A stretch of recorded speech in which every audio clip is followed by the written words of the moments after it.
ஐயோ அப்பா எப்பா இல்லடா வீட்டுல என்னாச்சு? என்ன ஆச்சுன்னு எலெக்ஷன் முடிக்க சொல்றேன். மூஞ்ச பாரு, நானே வெயில்ல வெந்து போய் வந்துருக்கிறேன். ஊத்துற தண்ணியா? டேய் என்னடா நடுவாசு பிள்ளை தலைமையில தண்ணி ஊத்தி நிக்கிறேன். டே வெயில வெளியே போக முடியலடா, ஜெயில் மாதிரி இருக்குது. உனக்கு வெக்கம் மானம் சூடு சொரணை எதுவுமே கிடையாதா? சூடு இருக்குது, சொரணை இல்ல. என் மேல உனக்கு கருணை இல்ல. ஏப்ரல் மே ஆனா எம மாதிரி வந்துடுற. உன்னால மண்டை காயுது, மூஞ்சி தீயுது, அங்கங்க கருப்பாய் உடம்பு ஃபுல்லா நெருப்பு மாதிரி எரிஞ்சு வெறுப்பாகுமே. நீ மட்டும் கொஞ்சம் கிட்ட வந்தா தண்ணி ஊத்தி அனுப்பிச்சிடும்டா. டேய் சூரிய பகவான் அப்படிலாம் திட்டக்கூடாது. சூரிய பகவானா? சூத்தீங்க வெயிலாமா அது? காலைல 7 மணில இருந்து சாயந்தரம் 5 மணி வரைக்கும் ஜட்டி நஞ்சு போற அளவுக்கு காயுது. அதான் உடம்புல தண்ணி ஊத்திக்கணும்ல, சில்லுன்னு இருக்கும் உள்ளவா. இன்னும் எத்தனை நாளைக்கு இந்த மாதிரி? டேய் வெயில் காலம் வந்தா அப்படிதான் இருக்கும். அதுக்கு என்ன பண்ண சொல்ற? 30,000 கூட கொடைக்கானல் போய் ஒரு 3 மாசம் இருந்து வரேன். எது 30,000?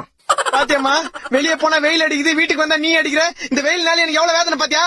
வெயிலே, உன் வெப்பநிலையை காமிச்சல, என்ன வெறுப்பேத்துல, என் அம்மா கிட்டே என்ன அடி வாங்க வச்சல. நானும்